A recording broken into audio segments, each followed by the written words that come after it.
Piloter ton entreprise avec succès quand l'incertitude domine. Ça te parle ? Bonjour et bienvenue dans Gardons le Cap, le podcast qui permet aux entrepreneurs de tendre vers le succès.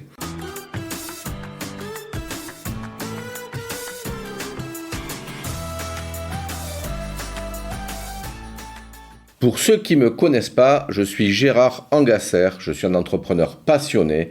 J'ai accompagné les entrepreneurs pendant 14 ans au sein d'une banque et depuis un peu plus de 22 ans maintenant, j'accompagne les entrepreneurs dans leur pilotage, je les forme aussi dans tous les domaines de l'entrepreneuriat pour leur permettre d'avoir le maximum d'atouts pour aborder les tempêtes entrepreneuriales et Dieu sait qu'il y en a, vous savez de quoi je parle. Alors aujourd'hui, je vais te parler d'un sujet brûlant d'actualité. Comment piloter ton entreprise avec efficacité dans ce contexte où l'incertitude grippe en flèche?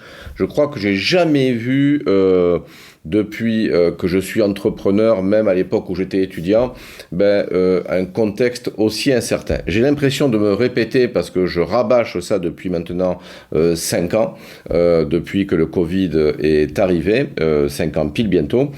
Mais c'est vrai que ce qui se passe est assez extraordinaire de ce point de vue. Inflation record, marché en tension, conflits mondiaux, financement difficile. Beaucoup d'entrepreneurs sont paralysés. Mais tu sais quoi? Ce n'est pas une fatalité. Et d'ailleurs, chez K-Manager, nous aidons chaque jour les entrepreneurs à transformer ces difficultés en véritables opportunités. Alors, si toi aussi tu veux prendre le dessus sur l'incertitude, reste avec moi jusqu'à la fin, abonne-toi et surtout partage cet épisode. Alors, c'est un constat. Oui, l'incertitude est partout. Et alors? Tu le ressens sûrement. Les conflits géopolitiques sont à leur paroxysme, avec notre président qui parle d'une troisième guerre mondiale et pourquoi pas attaquer la Russie. Une inflation variable, où depuis 5 ans on a vu une forte montée de l'inflation à partir de fin 2021-2022 et des taux d'intérêt qui augmentaient et maintenant une inflation qui est en train de se stabiliser, en tout cas en France, autour de 1% à 1,5% et des taux d'intérêt qui baissent. Des signaux faibles au niveau politique. C'est vrai que depuis bientôt 1 an, on a l'impression que la France n'est plus gouvernée depuis la dissolution. Vous me direz, même avant, certains pensaient qu'on n'était pas gouverné. Les financements bancaires sont compliqués, on voit des délais qui s'allongent, des réponses qui sont toujours plus compliquées à donner, où les banques ont du mal à se positionner sur des dossiers pourtant simples que j'accompagne, je le constate. Alors c'est évidemment, j'ai rien contre les personnes qui y travaillent, je pense que c'est politique et que c'est compliqué. L'État n'a plus d'argent, c'est une réalité. Le progrès technologique continue à faire son œuvre, les normes se démultiplient, bref, les entrepreneurs ne savent plus où donner de la tête et moi je vais vous dire, je vois des entrepreneurs aujourd'hui qui n'ont plus le moral, je vois des entrepreneurs certains qui font dans l'arme parce que ils ne savent plus quoi faire pour trouver des stratégies, ont l'impression que ils sont foutus même quand ils vont bien parce qu'il y a une contagion sur les émotions. Bref, les entrepreneurs n'ont pas le moral et plus généralement les agents économiques. Les ménages épargnent de plus en plus, il y a de la rétention à la consommation et donc ça n'arrange pas les choses. Donc, ce qu'il faut savoir par contre, et souviens-toi, les crises sont toujours fertiles en opportunités. Un exemple concret, en pleine crise de 2008, Airbnb voit le jour. Pourquoi ? Parce que ses fondateurs ont saisi un besoin crucial, les hébergements à moindre coût. Aujourd'hui, ils sont quasiment 17 ans après, incontournables sur le marché. Conclusion, les crises ne détruisent pas les entreprises, elles révèlent les entrepreneurs. La pire erreur, c'est rester dans l'attente passive. Je l'ai vu pendant la crise des subprimes, où certains étaient dans l'attentisme, n'osaient pas prendre les devants, et d'autres au contraire qui partaient de l'avant avec des nouvelles stratégies, avec de la créativité. Je l'ai vu au moment du Covid, on en reparlera après, et puis j'avoue que je le revois encore avec certains qui attendent et qui se disent qu'à quelle sauce on va être mangé. Alors moi je vais vous dire, quand les turbulences surgissent, l'attitude courante est d'attendre. Et qu'est-ce qui se passe ? Je vais attendre que les taux baissent. J'attends que mes clients se décident. Je ne bouge pas tant que je n'ai pas une vision claire. Je ne vais pas recruter parce que je ne sais pas si j'aurai assez d'argent. J'arrête mon programme de formation qui me permet de monter en compétences parce que je ne sais pas si je pourrai le payer. J'arrête tous les investissements. Erreur fatale, les amis. C'est une erreur fatale parce que l'attentisme, c'est dangereux car il bloque l'innovation, il bloque les énergies, il affaiblit ta trésorerie et il crée un stress paralysant. Chez K-Manager, avec mon équipe, nous aidons justement les entrepreneurs à sortir de cette spirale. Et c'est comme ça que nous avons sauvé d'ailleurs de bon nombre d'entrepreneurs à chaque crise, que ce soit en 2008-2014, que ce soit pendant le Covid et encore maintenant. Certains malheureusement se retirent parce qu'il y a la peur qui domine et une contagion de cette émotion-là qui est terrible. Je vous donne un exemple concret. J'ai un entrepreneur du bâtiment que j'accompagne depuis 2020. Il hésitait à embaucher en raison du climat économique. On l'a aidé à se structurer avec un plan stratégique, à innover, à élargir sa gamme de produits, à monter les prix aussi pour avoir plus de marge. Et puis un plan financier très clair. Je passe les détails. Résultat, recrutement réussi de 3 talents, de nouveaux contrats signés parce qu'il a aussi appris une nouvelle méthodologie pour vendre. Chiffre d'affaires en progression de 30% malgré le contexte. Il a investi avec nous plus de 10 000 euros. Il a investi sur son entreprise, sur du matériel, de l'équipement beaucoup plus performant, 100 000 euros. Il a su convaincre les banquiers et au final, aujourd'hui, il a fait la différence par rapport à ses concurrents qui étaient dans l'attentisme. Alors, je vais vous délivrer 3 stratégies qui changent tout face à l'incertitude. Bien sûr, il y en a plus, mais nous allons rester sur un format synthétique. La première, elle te concerne. Elle concerne l'entrepreneur. Le premier point, c'est adopte un état d'esprit antifragile. D'abord, vois dans chaque crise un moyen de grandir. Je sais que c'est facile à dire, mais nous pouvons le faire. Et moi, je l'ai fait avec mon équipe. Quand il y a eu le Covid, mon chiffre d'affaires a vacillé, pour tout te dire. Certains clients, par peur, ont décidé d'arrêter nos accompagnements. Avec le Covid, nous avons répondu à un besoin que nos clients souhaitaient. Ils nous ont demandé d'avoir des infos sur le comment nous voyons les stratégies à mener, les postures à mener, est-ce qu'il fallait prendre un PGE, etc. Et on a décidé de faire des masterclass toutes les semaines. Et puis au final, nous avons invité au-delà de nos clients et nous nous sommes fait une petite communauté qui, par le bouche à oreille, est venu à nous et nous avons ouvert nos accompagnements dans toute la France et même dans des pays francophones puisque nous avons travaillé avec des Belges, des Suisses et même des Québécois. Ce que je veux dire, c'est que si le Covid nous avait pas empêché de relationner avec nos clients habituellement par du présentiel, nous n'aurions pas autant insisté et répondre à ce besoin d'information et de formation des entrepreneurs. Et pour nous, ça a été un révélateur et ça nous a permis d'ailleurs de mettre après des programmes collectifs en visio et avec lesquels nous avons mis ensuite du présentiel qui permettent aux entrepreneurs de se développer. Pour nous, le Covid a finalement été une opportunité et qui nous a fait grandir et beaucoup d'entrepreneurs dans leur spécialité ont pu le faire quand ils en ont saisi l'occasion et l'opportunité. Ceux qui sont restés en statu quo, effectivement, sont restés au même point et certains ne sont plus là. J'ai par exemple un entrepreneur que j'accompagnais qui sortait de difficultés, qui a interrompu notre accompagnement début 2020, dès qu'il y a eu le Covid. C'était quelqu'un de très talentueux. Il a pris peur, il a arrêté d'investir dans tous les domaines de son entreprise. Il a quand même poursuivi sa croissance, mais à un moment donné, il n'avait pas le recul nécessaire pour piloter avec efficacité. Et là, il y a bientôt 1 an, il est allé au tribunal de commerce. Deuxième point, dans ce paragraphe sur l'état d'esprit antifragile, cultive ta capacité d'adaptation. Je crois que l'agilité est un facteur clé de succès aujourd'hui. Gère activement ton stress. Aujourd'hui, le stress est partout. J'ai un ami qui est psychiatre. Il me disait qu'il n'avait jamais vu autant d'entrepreneurs en dépression, en burn-out, anxieux, stressés.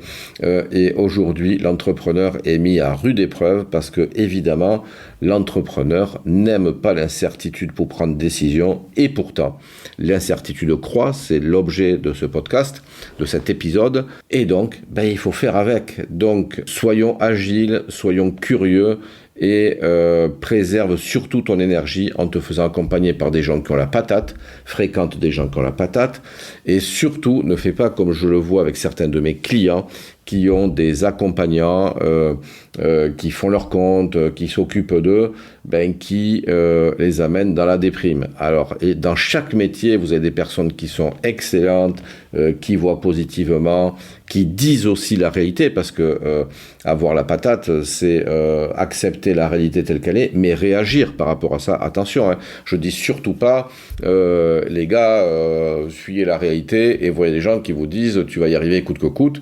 Tu vas y arriver, oui, en adoptant des attitudes un peu différentes, parfois très différentes, en fonction de la situation dans laquelle vous êtes. Il n'y a d'échec que pour celui qui n'ose pas, qui ne tente pas. Je vais vous donner un autre exemple concret. Pendant le Covid, certains restaurateurs, plutôt que de fermer, se sont réinventés dans la livraison et la vente en ligne. Et moi, j'ai un client qui en a profité, qui avait un restaurant, pour créer une activité de vente d'épicerie fine à partir de ses recettes. Résultat, ces restaurateurs, pour ceux qui se sont réinventés dans la livraison, ont continué et ils ont gagné des parts de marché énormes. Et pour d'autres, ils ont pu diversifier leurs activités.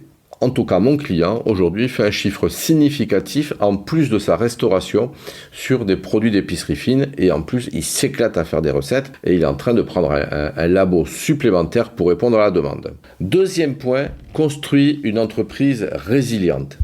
Donc, c'est facile à dire, là aussi, et souvent l'entrepreneur, pour y arriver, doit sortir de son isolement quand il est. J'entends trop souvent, je me sens seul, je me sens pas accompagné, je me sens pas écouté. L'entrepreneur, je crois que c'est l'aventurier qui souvent ne souhaite pas trop partager ses soucis avec ses collaborateurs. C'est une erreur, il y a une manière de le faire. Parce que quand on explique aujourd'hui à ses collaborateurs comment nous affrontons nos défis, nous les impliquons et nous pouvons faire une vraie équipe soudée. D'ailleurs, nous développons récemment des formations dans ce sens.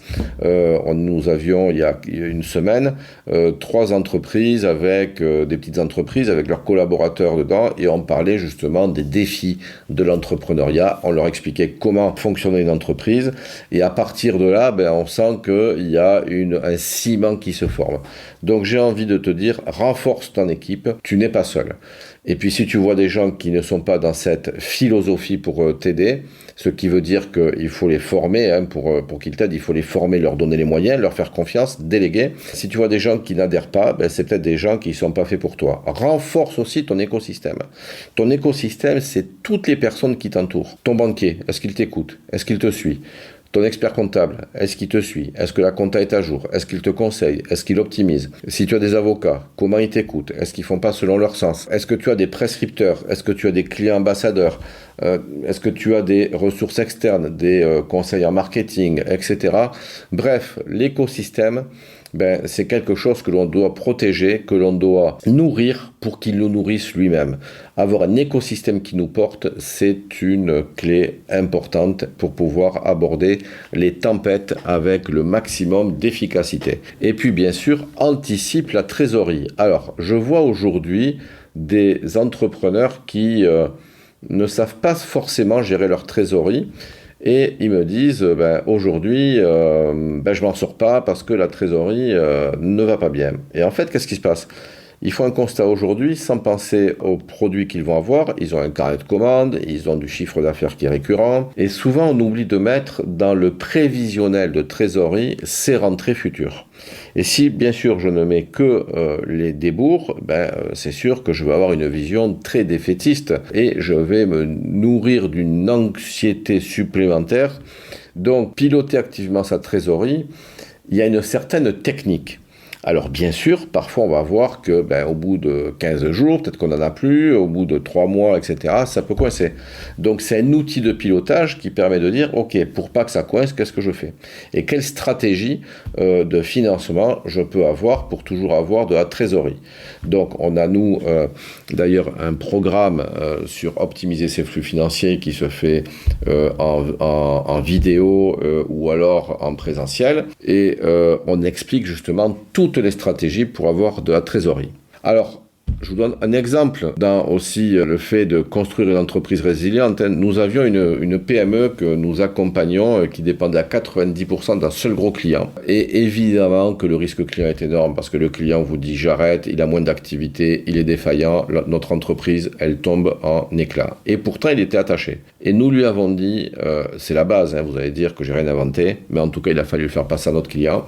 Nous avons travaillé ensemble à diversifier ses revenus, donc son offre et sa clientèle.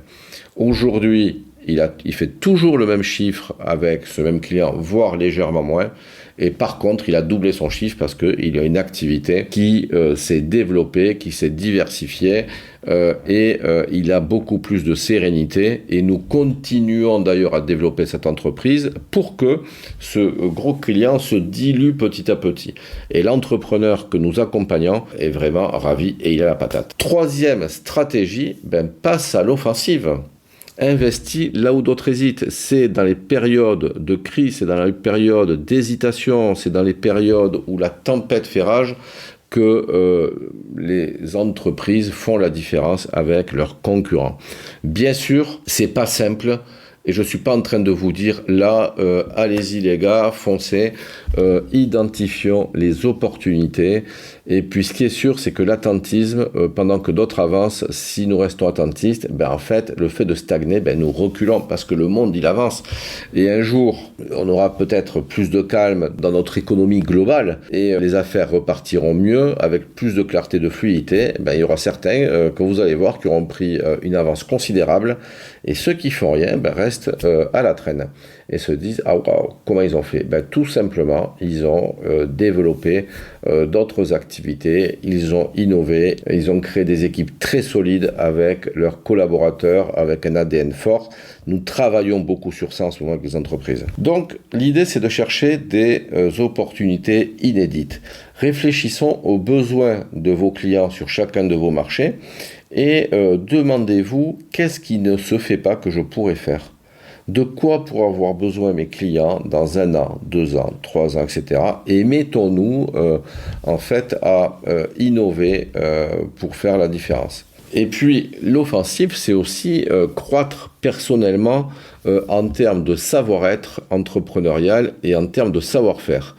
Donc, forme-toi, challenge ton modèle économique, prends l'initiative, forme tes collaborateurs. Et puis toi, en tant qu'entrepreneur, affiche ton leadership en partageant, en ayant des actions inspirantes, en étant un peu la personne qui va fédérer autour de ton projet. Ça veut dire que ton projet doit être clair, il doit être bien identifié. Et même s'il y a des incertitudes, les actions et votre attitude vont inspirer vos collaborateurs parce que ceux-ci, quand il y a la tempête et quand il y a les peurs, se réfugient sous quelqu'un qui est inspirant parce que il va les guider. Les gens ont besoin d'un guide et en tant qu'entrepreneur, tu es ce guide. Alors, nous formons beaucoup aussi sur comment avoir et mettre en place son leadership. C'est vraiment du savoir-être avec une posture bien identifiée.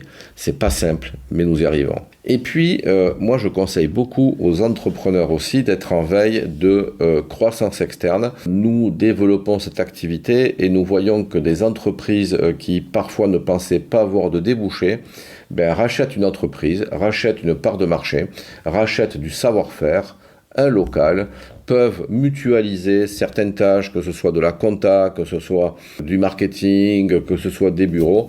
On fait des économies d'échelle. Et puis on se nourrit aussi de la différence. Donc, bien sûr, faire des opérations de croissance externe, c'est extrêmement complexe. Il ne s'agit pas de dire je rachète une boîte et puis ça marche. Il faut faire accepter sa manière de faire à l'entreprise qui est visée. Et puis embarquer les collaborateurs aussi dans un projet global, après s'y être soi-même intégré. Un exemple, encore une fois, très clair, nous avons un client qui avait de faibles marges, qui travaille dans les matériaux de construction. Il a profité du contexte incertain du Covid pour se lancer dans une activité de menuiserie, et bravo à lui. Et puis, dans notre accompagnement, nous avons appuyé sur cette diversification parce que ça permettait de passer de marge brute de 25% grosso modo, en rajoutant une activité qui était au moins à 50% de marge brute. Et cette activité, en partant de zéro. En 2 ans, 3 ans, elle est arrivée à plus d'1 million d'euros. Et puis parallèlement, je lui ai fait bénéficier de 2 entreprises qu'il a pu racheter. Ça veut dire que cet entrepreneur d'à peu près 3 millions à 24-25% de marge brute, 3 ans après, il est à 6 millions avec une marge brute moyenne qui va tendre vers les 40-45%. Donc, qu'est-ce que ça veut dire? C'est que nous avons tous un champ des possibles, nous avons des choix à faire. Les choix que nous pouvons faire, c'est rester et subir face à la tempête. Et là, c'est clair, nous nous faisons broyer. Ensuite, nous pouvons choisir de mener des petites actions et de voir ce qui se passe. Et ensuite, c'est de mener un véritable travail pour transformer son entreprise, la moderniser, lui donner une énergie supplémentaire et puis de passer à un autre paradigme entrepreneurial. Alors, pour conclure, j'ai envie de te dire que c'est à toi de devenir le capitaine qui garde le cap. C'est peut-être déjà le cas d'ailleurs, parce que je trouve moi des entrepreneurs extraordinaires qui viennent d'ailleurs nous voir pour partager et pour bénéficier de notre recul. L'incertitude, c'est une tempête. C'est une tempête et celle-ci ne fait que croître. Donc en fait, les vents vont dans tous les sens et on voit à quelle vitesse les choses changent. Même les gens qui nous gouvernent ne savent plus quoi faire. Mais aucun bon capitaine n'attend sur le quai que le vent s'apaise. Et ça, c'est votre rôle. Pour moi, vous devez aller de l'avant. Parfois, c'est compliqué. Nous sommes là pour vous aider à prendre du recul. Le capitaine, il ajuste ses voiles, il trace son cap et avance. Pour ceux qui ne connaissent pas bien le Vendée Globe Challenge, qui pour moi est une compétition incroyable et extraordinaire, on apprend beaucoup. Et d'ailleurs, j'avais fait une conférence au Sable d'Olonne il y a bientôt 10 ans sur entrepreneur skipper, même combat. Voilà, nous arrivons au terme de notre épisode. Les clés à retenir, c'est ne reste jamais passif, construis une entreprise robuste et adaptable, agis avec audace là où les autres hésitent. Alors maintenant, pose-toi cette question puissante. Quelle décision stratégique tu repousses à cause de l'incertitude? Que peux-tu faire aujourd'hui, même pour avancer dessus? Chez K-Manager, nous accompagnons chaque semaine des dirigeants qui traversent ces mêmes turbulences. Si tu veux être épaulé pour prendre les bonnes décisions, structurer ta stratégie et accélérer ta croissance, même quand tout est flou autour de toi, contacte-nous directement. Nous sommes là pour toi avec toute mon équipe. Si ce podcast t'a aidé, partage-le avec d'autres entrepreneurs qui en ont besoin. Et Dieu sait qu'aujourd'hui des besoins, il y en a partout. Nous sommes très sollicités. Et surtout, abonne-toi pour ne pas manquer un épisode de Gardons le Cap. Et je te dis à très vite. Ciao, ciao.